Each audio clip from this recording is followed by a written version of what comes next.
नमस्कार दोस्तों, स्वागत है एक और नई वीडियो के साथ।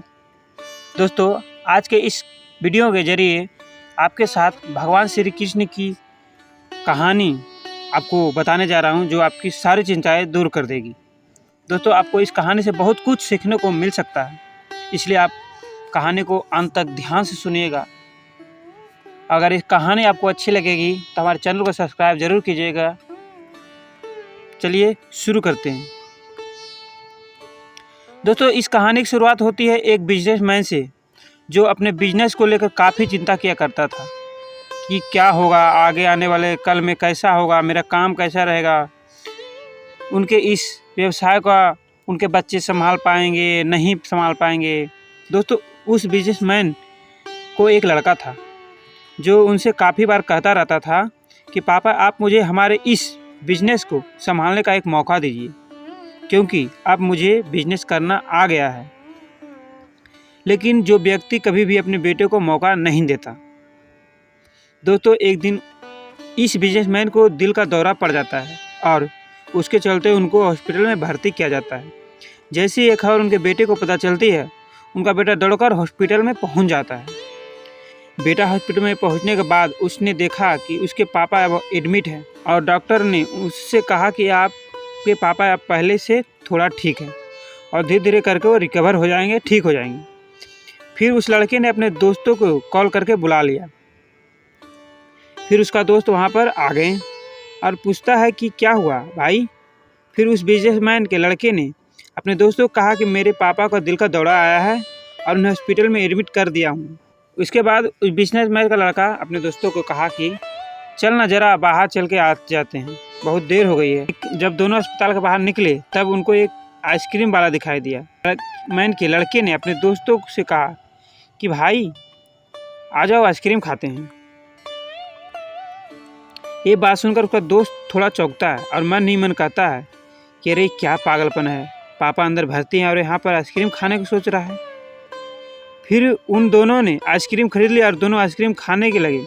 लेकिन उसका दोस्त रहा नहीं गया और उसने अपने दोस्तों से पूछ लिया कि भाई, मुझे समझ में नहीं आ रहा कि तुम्हारे बिजनेस का आगे क्या होगा और तुम्हारे पापा की तबीयत ठीक नहीं है और तू यहाँ आकर आइसक्रीम खा रहा है, मुझे कुछ समझ में नहीं आ रहा यार। फिर जो बिजनेसमैन का लड़का था और उसने जो बात कही उसे आप ध्यान से सुनिएगा। उसने अपने मित्र से कहा कि मुझे मालूम है कि तू ये सोच रहा होगा कि मेरे पापा एडमिट है, यहाँ पर आइसक्रीम चल रही है, मज़े चल रहे हैं, पर ऐसा कुछ नहीं है। मैं भगवान श्री कृष्ण का बहुत बड़ा भक्त हूँ और उनके दो बातें हमेशा अपनी ज़िंदगी में याद रखता हूँ। पहली बात वो है, हम सबको पता है कि काम करना है और फल की चिंता नहीं करनी है, इसलिए जो होगा देखा जाएगा। मैं सिर्फ अपने काम पर ही फोकस करूँगा और फिर बिजनेस भी अच्छा चलेगा। दूसरी बात, वो लड़का अपने दोस्तों से कहा कि मैं तुम्हें भगवान श्री कृष्ण की कहानी सुनाता हूँ, जो तुम्हें दूसरी बात क्या है वो अच्छी तरह समझ जाएगी। भगवान श्री कृष्ण की जो पत्नी थी, जिनका नाम रुक्मिणी था, उनको जब पहला बेटा हुआ था तो उसका नाम प्रद्युम्न रखा गया था और प्रद्युम्न के जन्म के 10 दिन पश्चात ही प्रद्युम्न का अपहरण हो गया। प्रद्युम्न के अपहरण के कारण रुक्मिणी नाराज और उदास रहने लगी। क्या हो गया? भगवान श्री कृष्ण जी कहते थे कि चिंता मत करो, क्योंकि प्रद्युम्न जहाँ पर होगा वहीं पर ठीक होगा।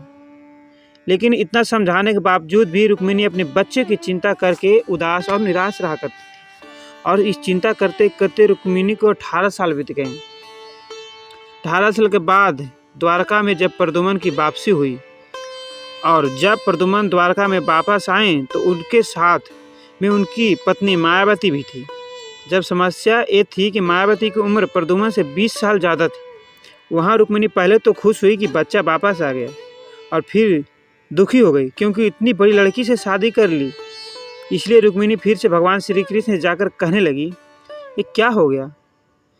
फिर भगवान श्री कृष्ण जी ने माँ रुक्मिणी से कहा कि जो हुआ उसको स्वीकार कर लो और आगे बढ़ो और चिंता मत करो। लेकिन माँ रुक्मिणी ये कह रही थी कि बड़ी लड़की से शादी क्यों की, और कोई लड़की नहीं मिली थी क्या?